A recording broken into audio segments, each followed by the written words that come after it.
we shall continue with The Secret Garden. Chapter 23. Magic.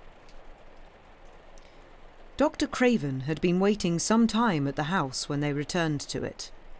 He had indeed begun to wonder if it might not be wise to send someone out to explore the garden paths. When Colin was brought back to his room, the poor man looked him over seriously. "You should not have stayed so long," he said. "You must not overexert yourself." "I'm not tired at all," said Colin. "It has made me well. Tomorrow I am going out in the morning as well as in the afternoon." "I'm not sure that I can allow it," answered Dr. Craven. "I am afraid it would not be wise." "It would not be wise to try and stop me," said Colin quite seriously. "I am going." Even Mary had found out that one of Colin's chief peculiarities was that he did not know in the least what a rude little brute he was, with his way of ordering people about. He had lived on a sort of desert island all his life, and as he had been the king of it, he had made his own manners, and had had no one to compare himself with. Mary had indeed been rather like him herself, and since she had been at Misselthwaite, had gradually discovered that her own manners had not been of the kind which is usual or popular. Having made this discovery, she naturally thought it of enough interest to communicate to Colin. So she sat and looked at him curiously for a few minutes after Dr. Craven had gone. She wanted to make him ask her why she was doing it, and of course she did. "What are you looking at me for?" he said. "I'm thinking that I am rather sorry for Dr. Craven." "So am I," said Colin calmly, but not without an air of some satisfaction. "He won't get Misselthwaite at all now I'm not going to die." "I'm sorry for him because of that, of course," said Mary. "But I was just thinking, just then, that it must have been very horrid to have had to be polite for 10 years to a boy who was always rude. I would never have done it." "Am I rude?" Colin inquired undisturbedly. "If you had been his own boy, and he had been a slapping sort of man," said Mary, "he would have slapped you." "But he daren't," said Colin. "No, he daren't," answered Mistress Mary, thinking the thing out quite without prejudice. "Nobody ever dared to do anything that you didn't like, because you were going to die and things like that. You were such a poor thing." "But," announced Colin stubbornly, "I am not going to be a poor thing. I won't let people think I am one. I stood on my feet this afternoon." "It is always having your own way that has made you so queer," Mary went on, thinking aloud. Colin turned his head, frowning.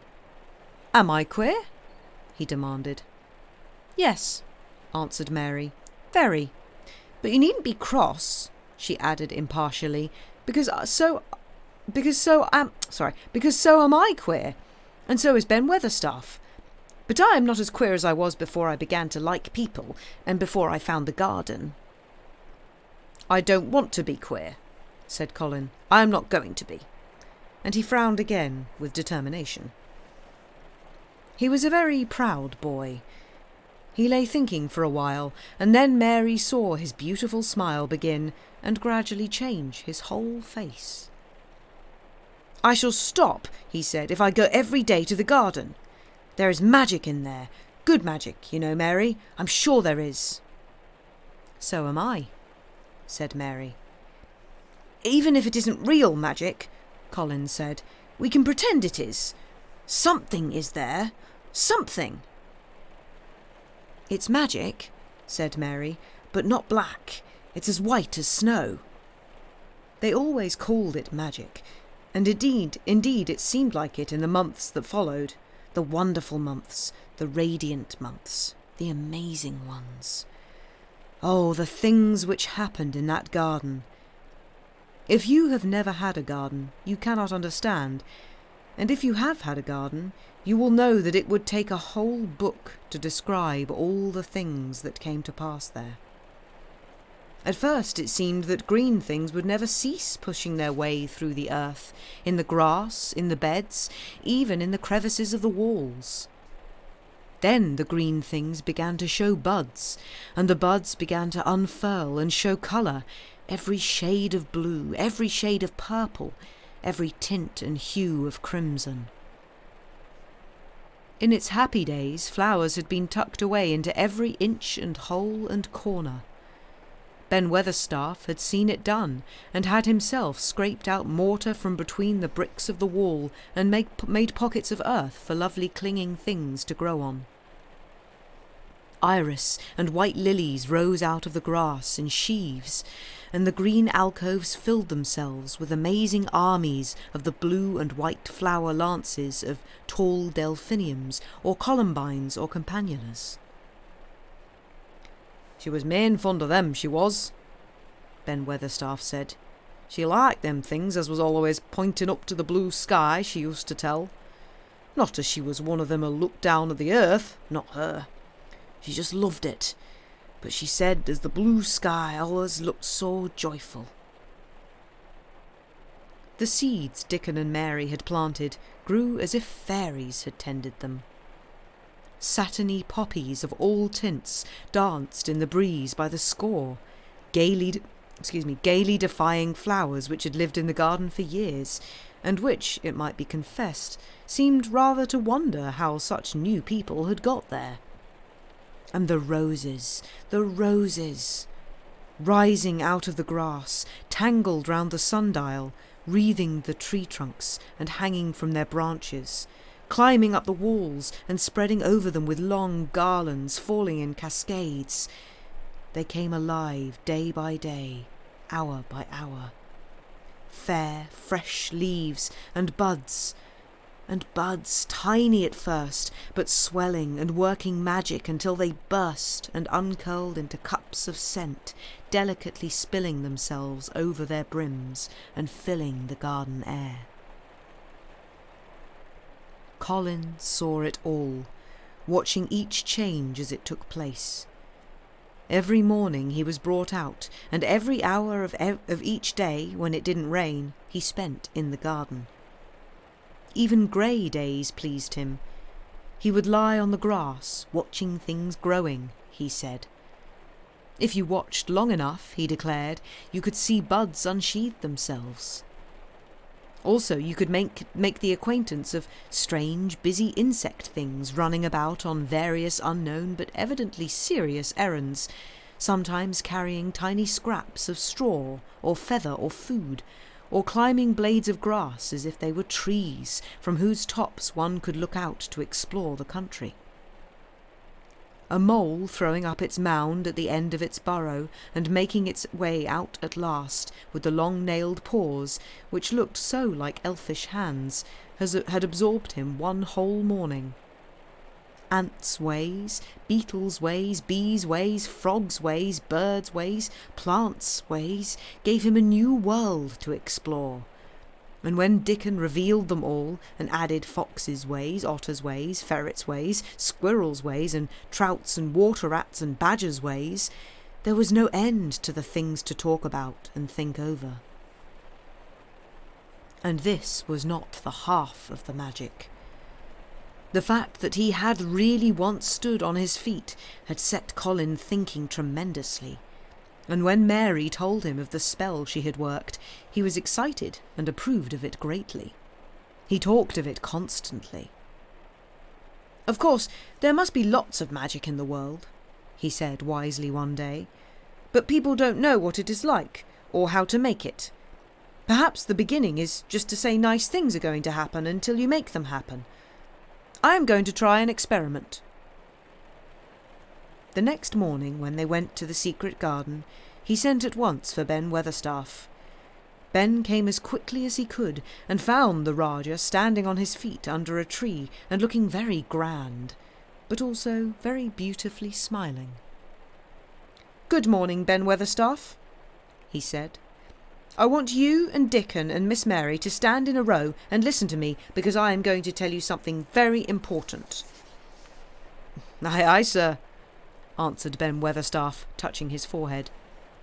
One of the long-concealed charms of Ben Weatherstaff was that in his boyhood he had once run away to sea and had made voyages, so he could reply like a sailor.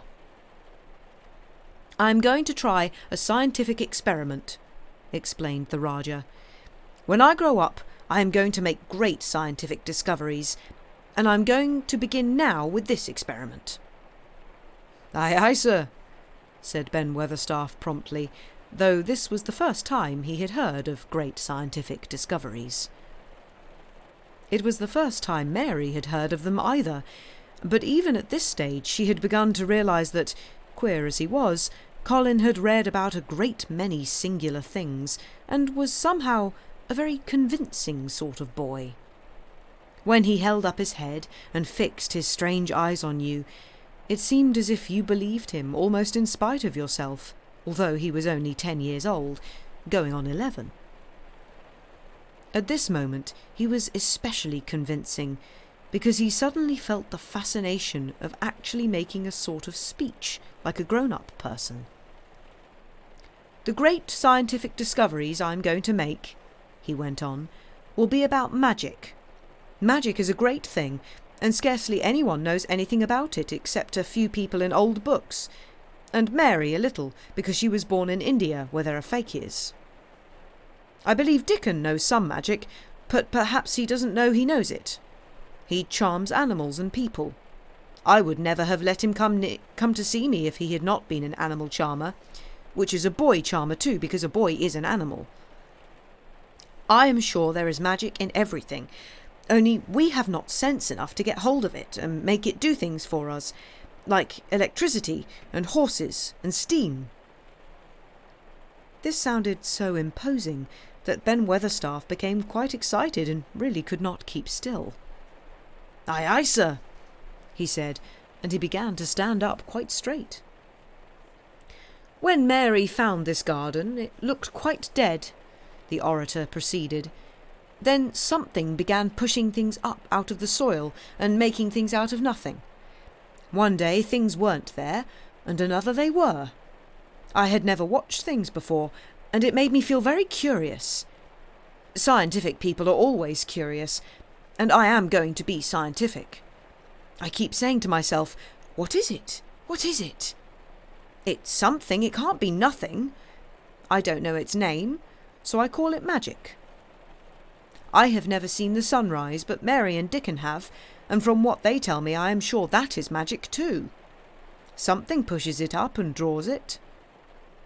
Sometimes, since I've been in the garden, I've looked up through the trees at the sky, and I have had a strange feeling of being happy, as if something were pushing and drawing in my chest and making me breathe fast. Magic is always pushing and drawing and making things out of nothing. Everything is made out of magic. Leaves and trees, flowers and birds, badgers and foxes and squirrels and people. So it must be all around us. In this garden, in all the places. The magic in this garden has made me stand up, and I know I am going to live to be a man. I am going to make the scientific experiment of trying to get some and put it in myself and make it push and draw me and make me strong. I don't know how to do it, but I think that if you keep thinking about it and calling it, perhaps it will come. Perhaps that is the first baby way to get it. When I was going to try to stand that first time, Mary kept saying to herself as fast as she could, "You can do it, you can do it," and I did. I had to try myself at the same time, of course, but her magic helped me, and so did Dickon's. Every morning and evening, and as often in the daytime as I can remember, I am going to say, "Magic is in me, magic is making me well. I am going to be as strong as Dickon, as strong as Dickon. And you must all do it too. That is my experiment. Will you help, Ben Weatherstaff?" "Aye, aye, sir," said Ben Weatherstaff. "Aye, aye." "If you keep doing it every day, as regularly as soldiers go through drill, we shall see what will happen and find out if the experiment succeeds. You learn things by saying them over and over and thinking about them until they stay in your mind forever. And I think it will be the same with magic. If you keep calling to it to come to you and help you, it will get to be a part of you, and it will stay and do things. I once heard an officer in India tell my mother that there were fakirs who said words over and over thousands of times, said Mary. I've heard Jem Fettleworth's wife say the same thing over thousands of times, calling Jem a drunken brute, said Ben Weatherstaff dryly. Summat allers comes of that, sure enough. He gave her a good hiding and went to the Blue Lion and got drunk as a lord. Colin drew his brows together and thought a few minutes. Then he cheered up. Well, he said, you see, something did come of it. She used the wrong magic until she made him beat her. If she'd used the right magic and had said something nice, perhaps he wouldn't have got as drunk as a lord, and perhaps he might have brought her a new bonnet. Ben Weatherstaff chuckled, and there was shrewd admiration in his little old eyes. "Thou'rt a clever lad as well as a straight-legged one, Muster Colin," he said. "Next time I see Bess Fettleworth, I'll give her a bit of a hint of what magic will do for her. She'd be rare and pleased if the scientific experiment worked, and so would Jem." Dickon had stood listening to the lecture, his round eyes shining with curious delight. Nut and Shell were on his shoulders, and he held a long-eared white rabbit in his arm, and stroked it softly, while it laid its ears along its back and enjoyed itself. "Do you think the experiment will work?" Colin asked him, wondering what he was thinking. He so often wondered what Dickon was thinking when he saw him looking at him or at one of his creatures with his happy, wide smile. He smiled now, and his smile was wider than usual. "Aye," he answered, "that I do. It'll work same as the seeds do when the sun shines on 'em. It'll work for sure. Shall us begin it now?" Colin was delighted, and so was Mary. Fired by recollections of fakirs and devotees and illustrations, Colin suggested that they should all sit cross-legged under the tree which made a canopy. "It'll be like sitting in a sort of temple," said Colin. "I'm rather tired, and I want to sit down." "Eh?" said Dickon. "I mustn't begin by saying that tired. I might spoil the magic." Colin turned and looked at him into his innocent round eyes. "That's true," he said slowly. "I must only think of the magic." It all seemed most majestic and mysterious when they sat down in their circle. Ben Weatherstaff felt as if he had somehow been led into appearing at a prayer meeting. Ordinarily he was very fixed in being what he called against prayer meetings, but this being the Rajah's affair, he did not resent it, and was indeed inclined to be gratified at being called upon to assist. Mistress Mary felt solemnly enraptured. Dickon held his rabbit in his arm, and perhaps he made some charmer's signal no one heard, for when he sat down, cross-legged like the rest, the crow, the fox, the squirrels, and the lamb slowly drew near and made part of the circle, settling each into a place of rest, as if of their own desire. "The creatures have come," said Colin gravely. "They want to help us." Colin really looked quite beautiful, Mary thought. He held his head high, as if he felt like a sort of priest, and his strange eyes had a wonderful look in them. The light shone on him through the tree canopy. "Now we will begin," he said. "Shall we sway backwards and forwards, Mary, as if we were dervishes?" "I canna do no swaying backward and forward," said Ben Weatherstaff. "I've got the rheumatics." "The magic will take them away," said Colin in a high priest tone. "But we won't stay until it has done it. We will only chant." "I canna do no chanting," said Ben Weatherstaff, a trifle testily. "They turned me out of the church choir the only time I ever tried it." No one smiled. They were all too much in earnest. Colin's face was not even crossed by a shadow. He was thinking only of the magic. "Then I will chant," he said. And he began, looking like a strange boy spirit.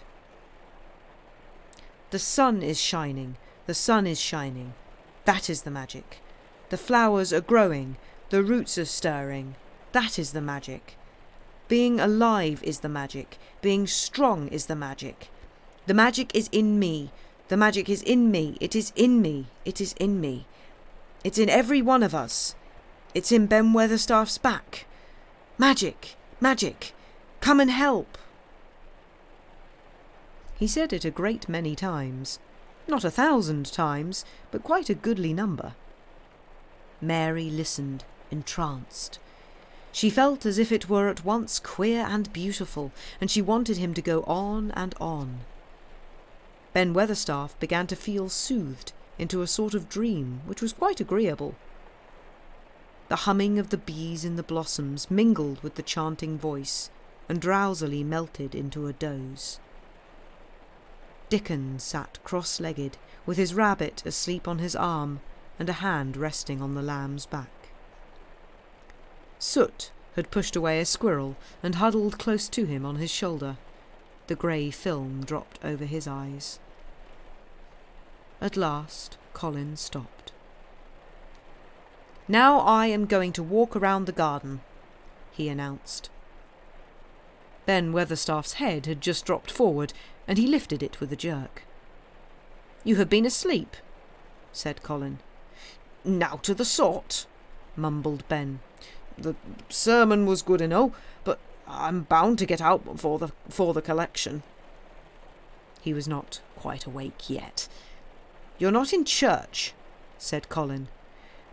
Not me," said Ben, straightening himself. "Who said I were? I heard every bit of it. You said the magic was in my back. The doctor calls it rheumatics." The Rajah waved his hand. "That was the wrong magic," he said. "You will get better.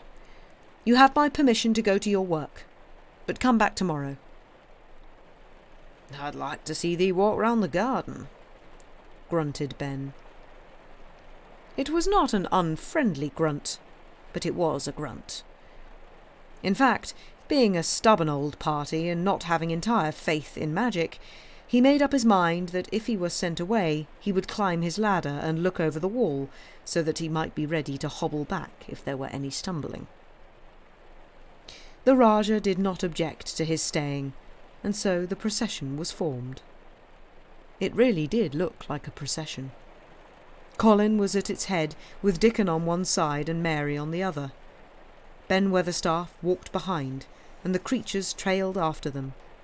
The lamb and the fox cub keeping close to Dickon, the white rabbit hopping along or stopping to nibble, and Soot following with the solemnity of a person who felt himself in charge.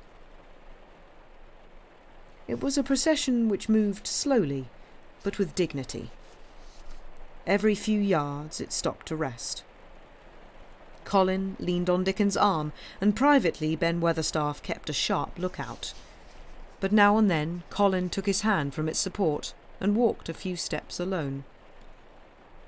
His head was held up all the time, and he looked very grand. "The magic is in me," he kept saying. "The magic is making me strong. I can feel it. I can feel it." It seemed very certain that something was upholding and uplifting him.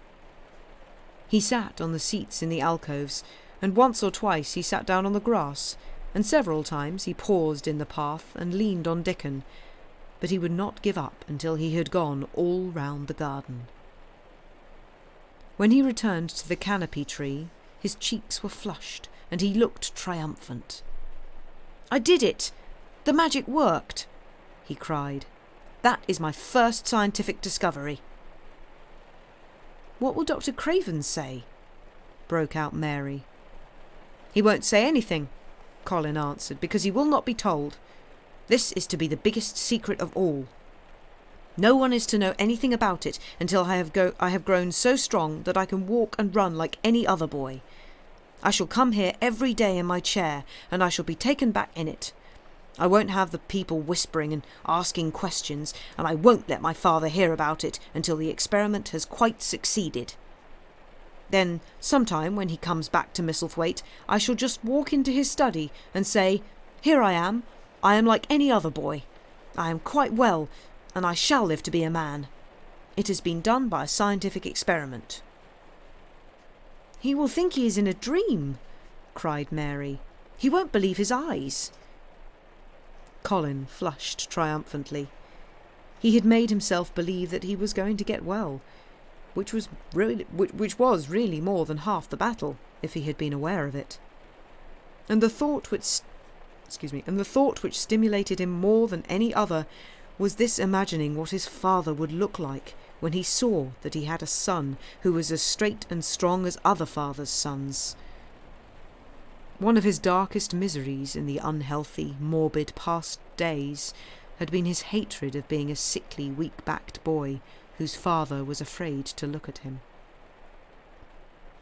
"He'll be obliged to believe them," he said. "One of the things I'm going to do after the magic works and before I begin to make scientific discoveries is to be an athlete." "We shall have thee taken to boxing in a week or so," said Ben Weatherstaff. "That'll end with winning the belt and being champion prize fighter of all England." Colin fixed his eyes on him sternly. "Weatherstaff," he said, "that is disrespectful. You must not take liberties because you are in the secret. However much the magic works, I shall not be a prize fighter. I shall be a scientific discoverer." Ax pardon, sir," answered Ben, touching his forehead in salute. "I ought to have seed it wasn't a joking matter." But his eyes twinkled, and secretly he was immensely pleased. He really did not mind being snubbed, since the snubbing meant that the lad was gaining strength and spirit.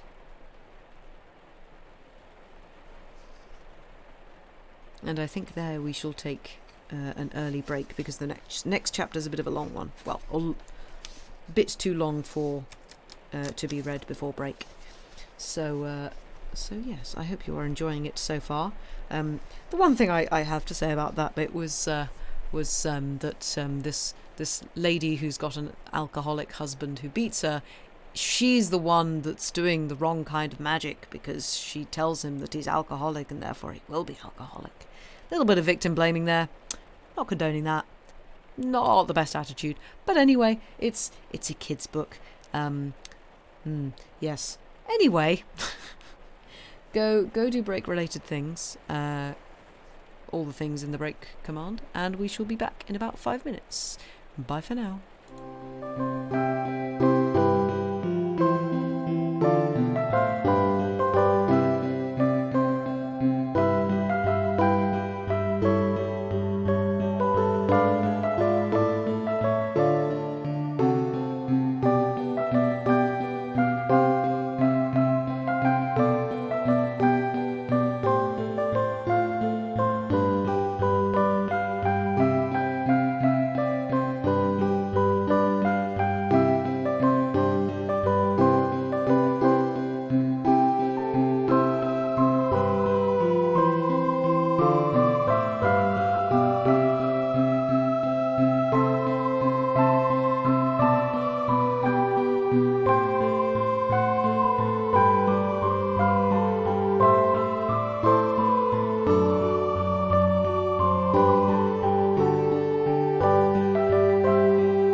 And we're back. Welcome back, everybody. I hope we've all had a good break. And done break-related things. Excuse me. Just attempting not to go roll over any wires in my chair. But yes, hope everybody is doing well and enjoying themselves so far. I'm not sure if this experiment is going to pass the peer review committee, but you admire the spirit. Yeah, scientific experiment. Yeah.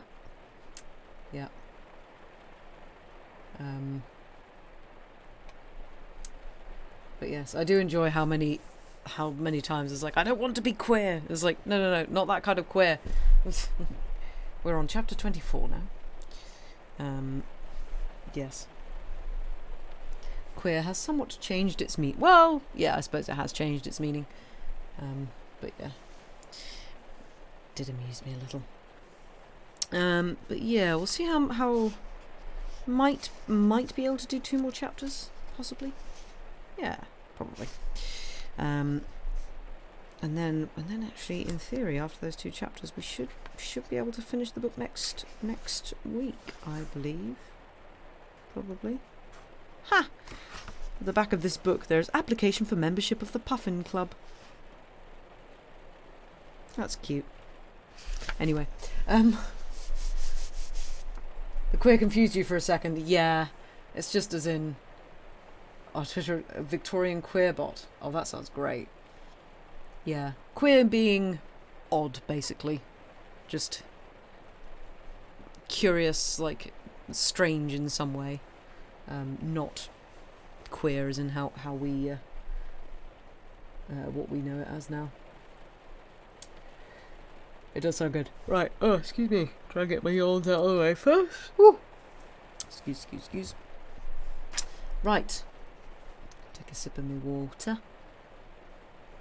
And then we shall continue. Chapter 24. Let them laugh.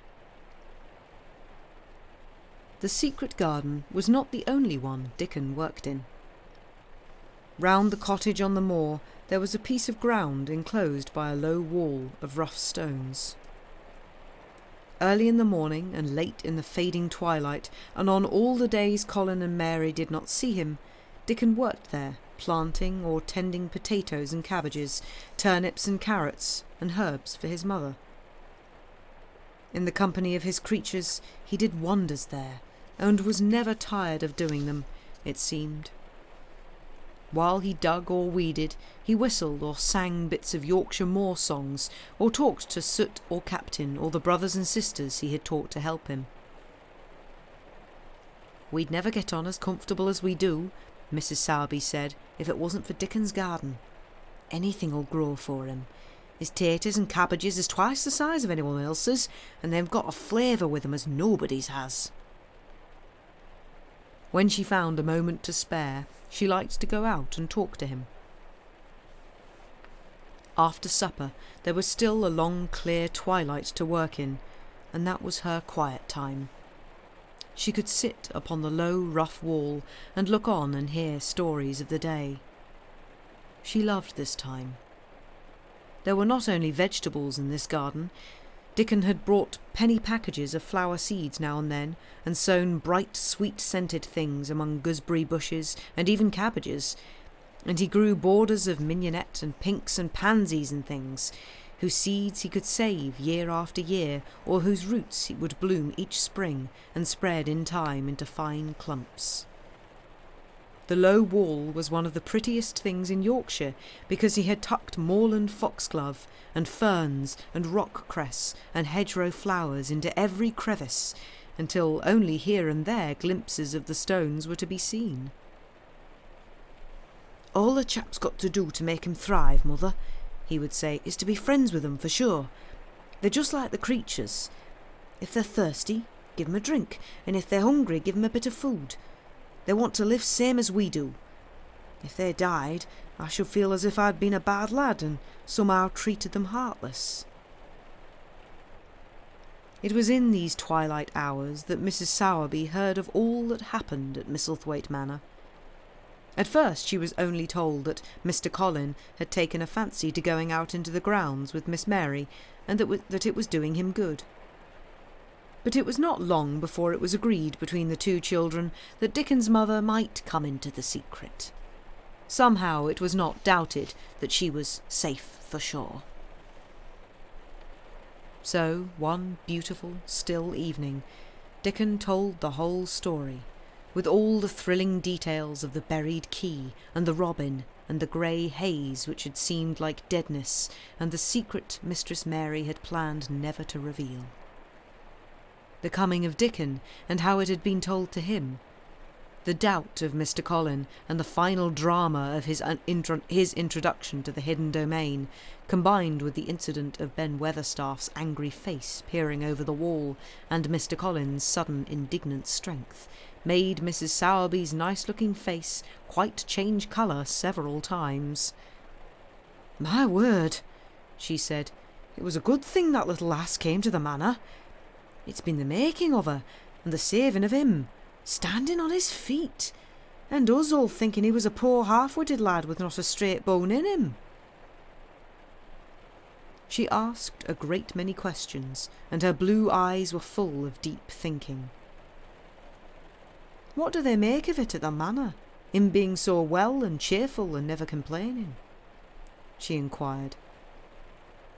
They don't know what to make of it," answered Dickon. "Every day as comes round, his face looks different.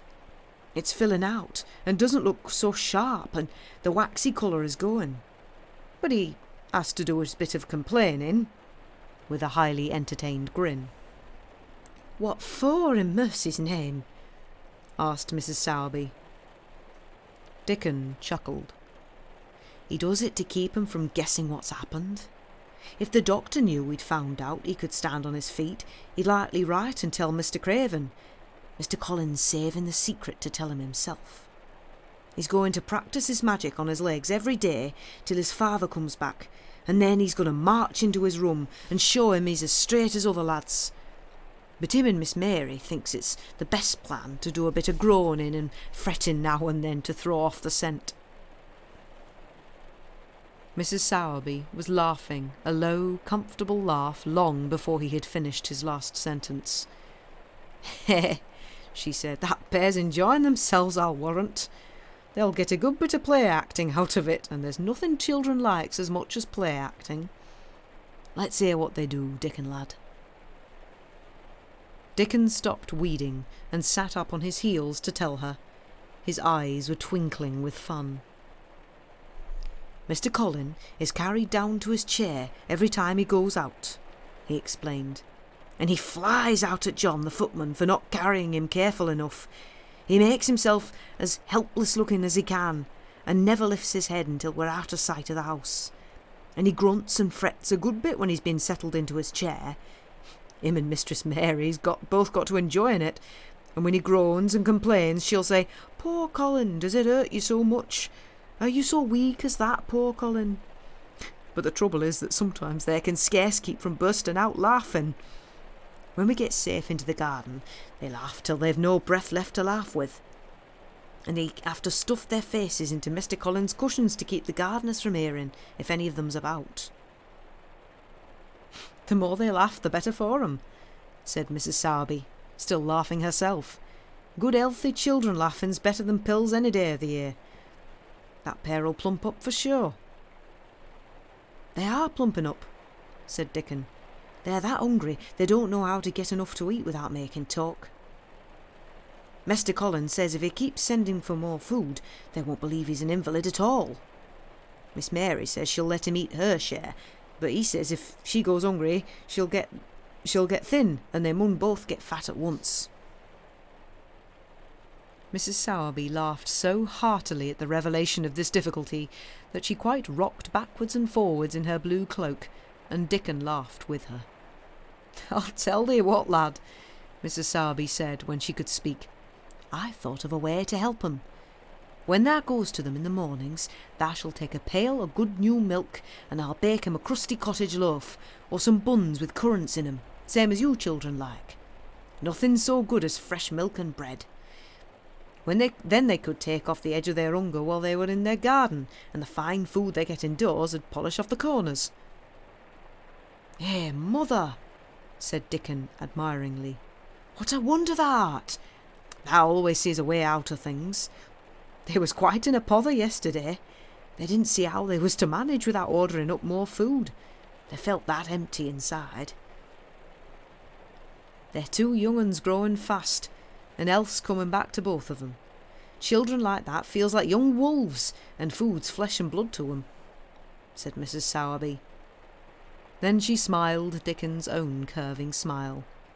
"But they're enjoying themselves for sure," she said. She was quite right, the comfortable, wonderful mother creature, and she had never been more so than when she said their play-acting would be their joy. Colin and Mary found it one of their most thrilling sources of entertainment. The idea of protecting themselves from suspicion had been unconsciously suggested to them first by the puzzled nurse, and then by Dr. Craven himself. "Your appetite is improving very much, Master Colin," the nurse had said one day. "You used to eat nothing, and so many things disagreed with you." "Nothing disagrees with me now," replied Colin. And then, seeing the nurse looking at him curiously, he suddenly remembered that perhaps he ought not to appear too well just yet. "At least, things don't so often disagree with me. It's the fresh air." "Perhaps it is," said the nurse, still looking at him with a mystified expression. "But I must talk to Dr. Craven about it." "How she stared at you," said Mary when she went away, "as if she thought there must be something to find out." "I won't have her finding out things," said Colin. "No one must begin to find out yet." When Dr. Craven came that morning he seemed puzzled too. He asked a number of questions to Colin's great annoyance. "You stay out in the garden a great deal," he suggested. "Where do you go?" Colin put on his favourite air of dignified indifference to opinion.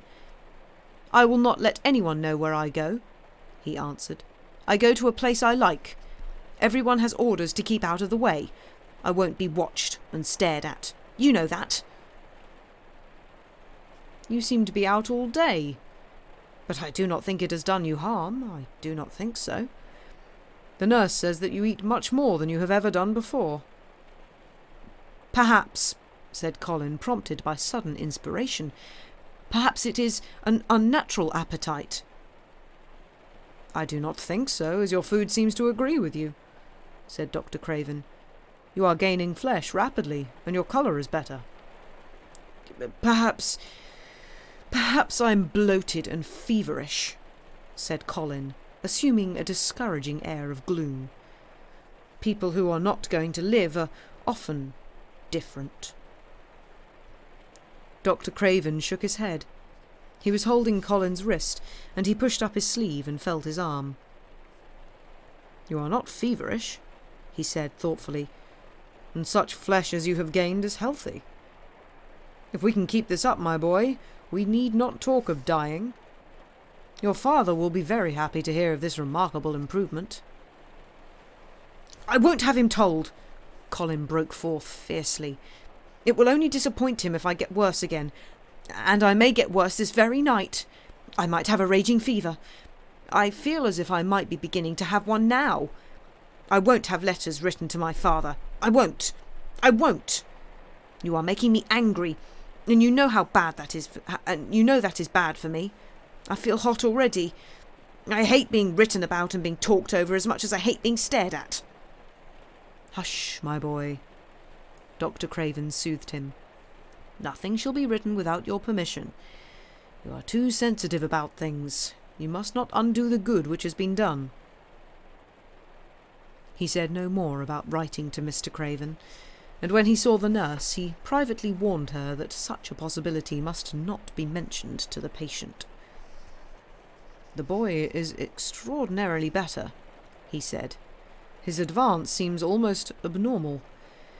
But of course he is doing now of his own free will what we could not make him do before. Still, He excites himself very easily, and nothing must be said to irritate him." Mary and Colin were much alarmed and talked together anxiously. From this time dated their plan of play acting. "I may be obliged to have a tantrum," said Colin regretfully. "I don't want to have one, and I'm not miserable enough now to work myself into a big one. Perhaps I couldn't have one at all. That lump doesn't come in my throat now, and I keep thinking of nice things instead of horrible ones. But if they talk about writing to my father, I shall have to do something." He made up his mind to eat less, but unfortunately it was not possible to carry out this brilliant idea when he wakened each morning with an amazing appetite, and the table near his sofa was set with a breakfast of homemade bread and fresh butter, snow-white eggs, raspberry jam and clotted cream. Mary always breakfasted with him, and when they found themselves at the table, particularly if there were delicate slices of sizzling ham sending forth tempting odours from under a hot silver cover, they would look into each other's eyes in desperation. "I think we shall have to eat it all this morning, Mary," Colin always ended by saying. "We can send away some of the lunch and a great deal of the dinner."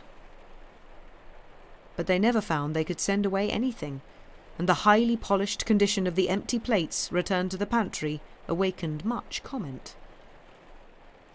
I do wish," Colin would say also, "I do wish the slices of ham were thicker, and one muffin each is not enough for anyone." "It's enough for a person who is going to die," answered Mary when first she heard this, "but it's not enough for a person who is going to live.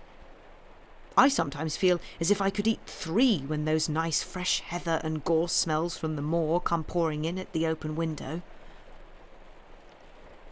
The morning that Dickon, after they had been enjoying themselves in the garden for about 2 hours, went behind a big rosebush and brought forth 2 tin pails, and revealed that one was full of rich new milk with cream on the top of it, and that the other held cottage-made currant buns folded in a clean blue and white napkin, buns so carefully tucked in that they were still hot, there was a riot of surprised joyfulness. What a wonderful thing for Mrs. Sowerby to think of! What a kind, clever woman she must be! How good the buns were, and what delicious fresh milk! "Magic is in her just as it is in Dickon," said Colin. "It makes her think of ways to do things, nice things. She is a magic person. Tell her we are grateful, Dickon, extremely grateful." He was given to using rather grown-up phrases at times. He enjoyed them. He liked this so much that he improved upon it. "Tell her she has been most bounteous, and our gratitude is extreme." And then, forgetting his grandeur, he fell to and stuffed himself with buns, and drank milk out of the pail in copious draughts in the manner of any hungry little boy who had been taking unusual exercise and breathing in moorland air, and whose breakfast was more than 2 hours behind him. This was the beginning of many agreeable incidents of the same kind. They actually awoke to the fact that, as Mrs. Sowerby had 14 people to provide food for, she might not have enough to satisfy 2 extra appetites every day. So they asked her to let them send some of their shillings to buy things. Dickon made the stimulating discovery that in the wood in the park outside the garden, where Mary had first found him piping to the wild creatures, there was a deep little hollow where you could build a sort of tiny oven with stones and roast potatoes and eggs in it. Roasted eggs were a previously unknown luxury, and very hot potatoes with salt and fresh butter in them were fit for a woodland king, besides being deliciously satisfying. You could buy both potatoes and eggs and eat as many as you liked without feeling as if you were taking food out of the mouths of 14 people. Every beautiful morning the magic was worked by the mystic circle under the plum tree, which provided a canopy of thickening green leaves after its brief blossom time was ended. After the ceremony, Colin always took his walking exercise, and throughout the day he exercised his newly found power at intervals. Each day he grew stronger and could walk more steadily and cover more ground. and each day his belief in the magic grew stronger, as well it might. He tried one experiment after another as he felt himself gaining strength, and it was Dickon who showed him the best things of all. "Yesterday," he said one morning after an absence, "I went to Thwaite for mother, and near the Blue Cow Inn I see Bob Haworth. He's the strongest chap on the moor. He's the champion wrestler, and he can jump higher than any other chap and throw a hammer farther. He's gone all the way to Scotland for the sport some years. He's knowed me ever since I was a little un, and he's a friendly sort, and I asked him some questions.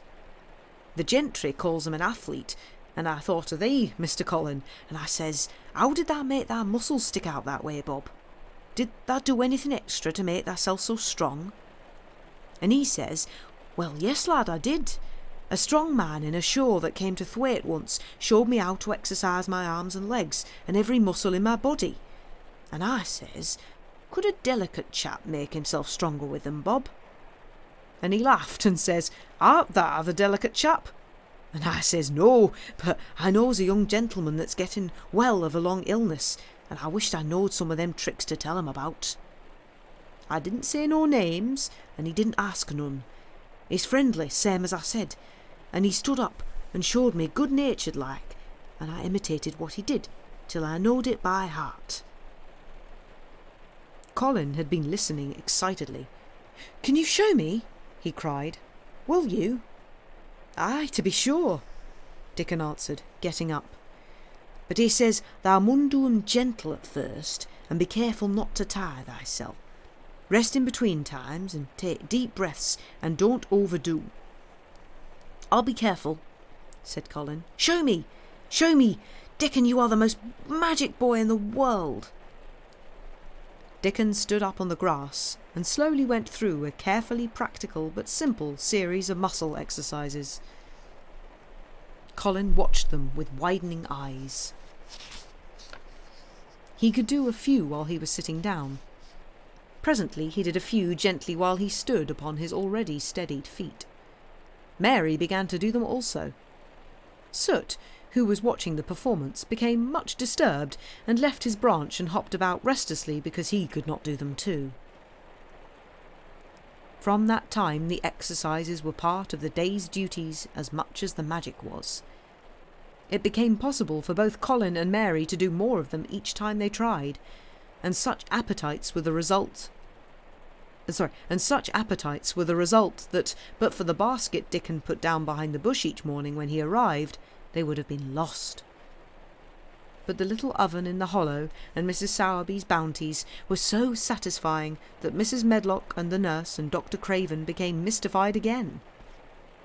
You can trifle with your breakfast and seem to disdain your dinner if you are full to the brim with roasted eggs and potatoes and richly frothed new milk and oatcakes and buns and heather honey and clotted cream. "They are eating next to nothing," said the nurse. "They'll die of starvation if they can't be persuaded to take some nourishment. And yet, see how they look." "Look!" exclaimed Mrs. Medlock indignantly. "I'm moithered to death with 'em. They're a pair of young Satans, bursting their jackets one day and the next turning up their noses at the best meals cook can tempt them with. Not a mouthful of that lovely young fowl and bread sauce did they set a fork into yesterday, and the poor woman fair invented a pudding for 'em, and back it's sent. She almost cried. She's afraid she'll be blamed if they starve themselves into their graves." Dr. Craven came and looked at Colin long and carefully.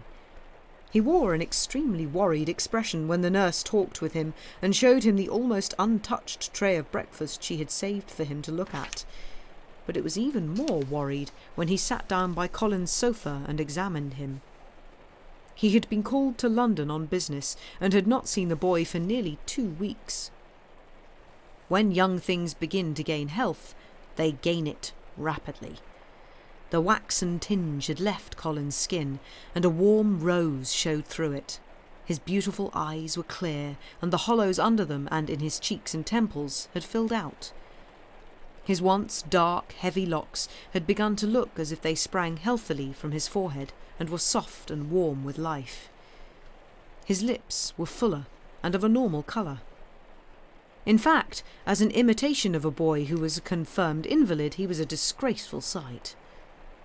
Dr. Craven held his chin in his hand and thought him over. "I am sorry to hear that you do not eat anything," he said. "That will not do. You will lose all you have gained. And you have gained amazingly. You ate so well a short time ago." "I told you it was an unnatural appetite," answered Colin. Mary was sitting on her stool nearby, and she suddenly made a very queer sound which she tried so violently to repress that she ended by almost choking. "What is the matter?" said Dr. Craven, turning to look at her. Mary became quite severe in her manner. "It was something between a sneeze and a cough," she replied, with reproachful dignity, "and it got into my throat." "But," she said afterwards to Colin, "I couldn't stop myself. It just burst out because all at once I couldn't help remembering that last big potato you ate and the way your mouth stretched when you bit through that thick, lovely crust with jam and clotted cream on it." "Is there any way in which those children can get food secretly?" Dr. Craven inquired of Mrs. Medlock.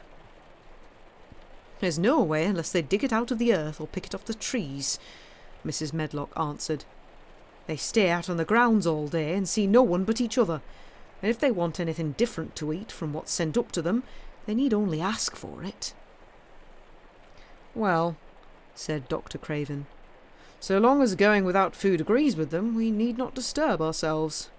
The boy is a new creature." "So is the girl," said Mrs. Medlock. "She's begun to be downright pretty since she's filled out and lost her ugly little sour look. Her hair's grown thick and healthy looking, and she's got a bright colour. The glummest ill-natured little thing she used to be, and now her and Master Colin laugh together like a pair of crazy young ones.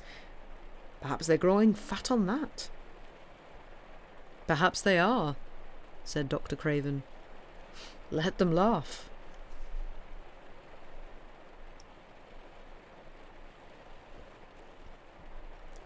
Chapter 25. The Curtain.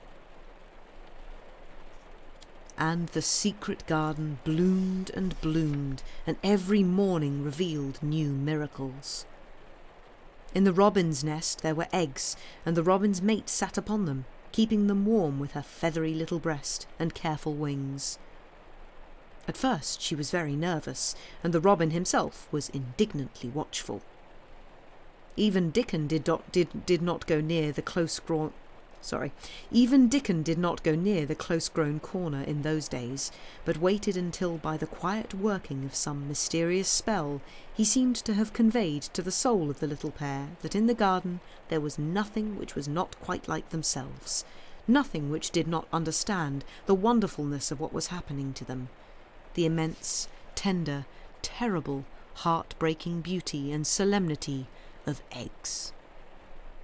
If there had been one person in that garden who had not known through all his or her innermost being that if an egg were taken away or hurt, the whole world would whirl round and crash through space and come to an end, if there had been even one who did not feel it and act accordingly, there could have been no happiness, even in that golden springtime air.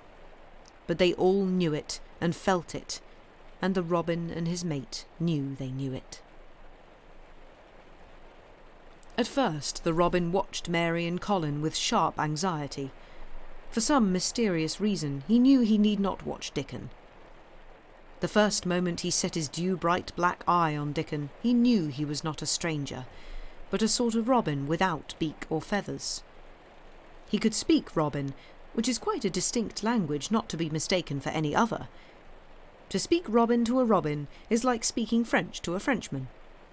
Dickon always spoke it to the robin himself, so the queer gibberish he used when he spoke to the humans did not matter in the least. The robin thought he spoke this gibberish to them because they were not intelligent enough to understand feathered speech. His movements also were robin. They never startled one by being sudden enough to seem dangerous or threatening. Any robin could understand Dickon, so his presence was not even disturbing.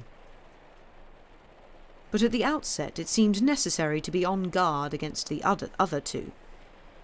In the first place, the boy creature did not come into the garden on his legs. He was pushed in on a thing with wheels, and the skins of wild animals were thrown over him. That in itself was doubtful. Then, when he began to stand up and move about, he did it in a queer, unaccustomed way, and the others seemed to have to help him. The robin used to secrete himself in a bush and watch this anxiously, his head tilted first to one side and then on the other. He thought that the slow movements might mean that he was preparing to pounce, as cats do. When cats are preparing to pounce, they creep over the ground very slowly. The robin talked this over with his mate a great deal for a few days, but after that he decided not to speak of the subject, because her terror was so great that he was afraid it might be injurious to the eggs. When the boy began to walk by himself, and even to move more quickly, it was an immense relief. But for a long time, or it seemed a long time to the robin, he was a source of some anxiety. He did not act as the other humans did. He seemed very fond of walking, but he had a way of sitting or lying down for a while and then getting up in a disconcerting manner to begin again. One day the robin remembered that when he himself had been made to learn to fly by his parents, he had done much the same sort of thing. He had taken short flights of a few yards and then had been obliged to rest. So it occurred to him that this boy was learning to fly, or rather to walk. He mentioned this to his mate, and when he told her that the eggs would probably conduct themselves in the same way after they were fledged, she was quite comforted, and even became eagerly interested, and derived great pleasure from watching the boy over the edge of her nest, though she always thought that the eggs would be much cleverer and learn more quickly. But then she said indulgently that humans were always more clumsy and slow than eggs, and most of them never seemed really to learn to fly at all. You never met them in the air or on treetops. After a while, the boy began to move about as the others did, but all three of the children at times did unusual things. They would stand under the trees and move their arms and legs and heads about in a way which was neither walking, nor running, nor sitting down. They went through these movements at intervals every day, and the robin was never able to explain to his mate what they were doing or trying to do. He could only say that he was sure that the eggs would never flap about in such a manner, but as the boy who could speak robin fluently was doing the thing with them, birds could be quite sure that the actions were not of a dangerous nature. Of course, neither the robin nor his mate had ever heard of the champion wrestler Bob Harworth and his exercises for making the muscles stand out like lumps. Robins are not like human beings. Their muscles are always exercised from the first, and so they develop themselves in a natural manner. If you have to fly about to find every meal you eat, your muscles do not become atrophied. When the boy was walking and running about and digging and weeding like the others, the nest in the corner was brooded over by a great peace and content. Fears for the eggs became things of the past. Knowing that your eggs were as safe as if they were locked in a bank vault, and the fact that you could watch so many curious things going on, made sitting a most entertaining occupation. On wet days, the egg's mother sometimes felt even a little dull because the children did not come into the garden. But even on wet days, it could not be said that Mary and Colin were dull. One morning, when the rain streamed down unceasingly and Colin was beginning to feel a little restive, as he was obliged to remain on his sofa because it was not safe to get up and walk about, Mary had an inspiration. "Now that I am a real boy," Colin had said, "my legs and arms and all my body are so full of magic that I can't keep them still. They want to be doing things all the time. Do you know that when I waken in the morning, Mary, when it's quite early and the birds are just shouting outside and everything seems just shouting for joy, even the trees and things we can't really hear, I feel as if I must jump out of bed and shout myself. And if I did it, just think what would happen." Mary giggled inordinately. "The nurse would come running and Mrs. Medlock would come running, and they would be sure you had gone crazy and they'd send for the doctor," she said. Colin giggled himself. He could see how they would all look, how horrified by his outbreak and how amazed to see him standing upright. "I wish my father would come home," he said. "I want to tell him myself. I'm always thinking about it. But we couldn't go on like this much longer. I can't stand lying still and pretending. And besides, I look too different. I wish it wasn't raining today." It was then Mistress Mary had her inspiration. "Colin," she began mysteriously, "do you know how many rooms there are in this house?" "About 1,000, I suppose," he answered. "There's about 100 no one ever goes into," said Mary, "and one rainy day I went and looked into ever so many of them. No one ever knew, though Mrs. Medlock nearly found me out. I lost my way when I was coming back, and I stopped at the end of your corridor. That was the second time I heard you crying." Colin started up on his sofa. 100 rooms no one goes into," he said. "It sounds almost like a secret garden. Suppose we go and look at them. You could wheel me in my chair, and nobody would know where we went." "That's what I was thinking," said Mary. "No one would dare to follow us. There are galleries where you could run. We could do our exercises. There is a little Indian room where there is a cabinet full of ivory elephants. There are all sorts of rooms." "Ring the bell," said Colin. When the nurse came in, he gave his orders. "I want my chair," he said. "Miss Mary and I are going to look at the part of the house which is not used. John can push me as far as the picture gallery, because there are some stairs.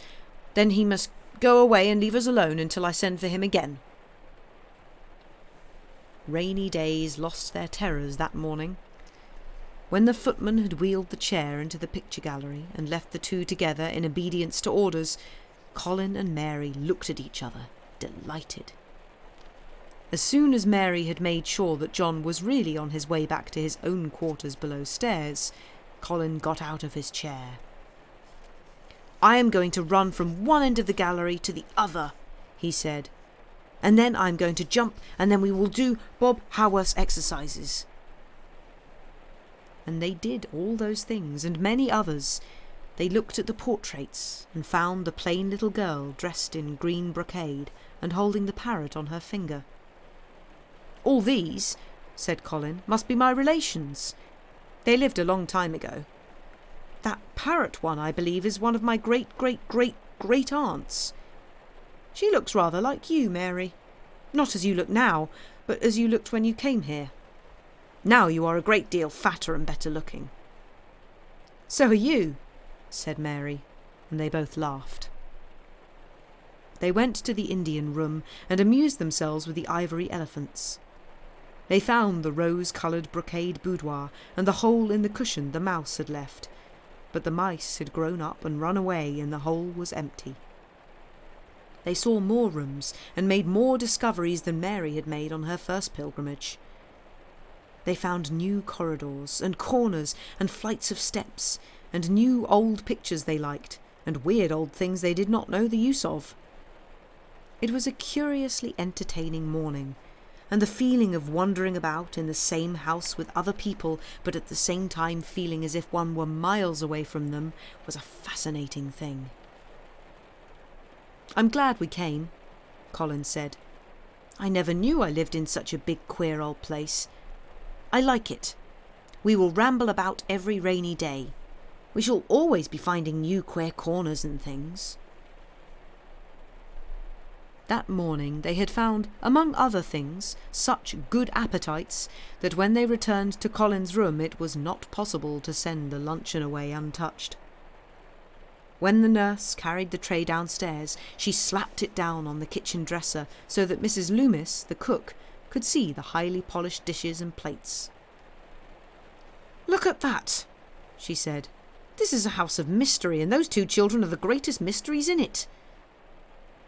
"If they keep that up every day," said the strong young footman John, "there'd be small wonder that he weighs twice as much today as he did a month ago. I should have to give up my place in time, for fear of doing my muscles an injury." That afternoon, Mary noticed that something new had happened in Colin's room. She had noticed it the day before, but had said nothing because she thought the change might have been made by chance. She said nothing today, but she sat and looked fixedly at the picture over the mantel. She could look at it because the curtain had been drawn aside. That was the change she noticed. "I know what you want me to tell you," said Colin after she had stared a few minutes. "I always know when you want me to tell you something. You are wondering why the curtain is drawn back. I am going to keep it like that." "Why?" asked Mary. "Because it doesn't make me angry any more to see her laughing. I wakened when it was bright moonlight 2 nights ago and felt as if the magic was filling the room and making everything so splendid that I couldn't lie still. I got up and looked out of the window. The room was quite light and there was a patch of moonlight on the curtain, and somehow that made me go and pull the cord. She looked right down at me as if she were laughing because she was glad I was standing there. It made me like to look at her. I want to see her laughing like that all the time. I think she must have been a sort of magic person, perhaps." "You are so like her now," said Mary, "that sometimes I think perhaps you are her ghost made into a boy." That idea seemed to impress Colin. He thought it over and then answered her slowly. "If I were her ghost, my father would be fond of me," he said. "Do you want him to be fond of you?" inquired Mary. "I used to hate it because he was not fond of me. If he grew fond of me, I think I should tell him about the magic.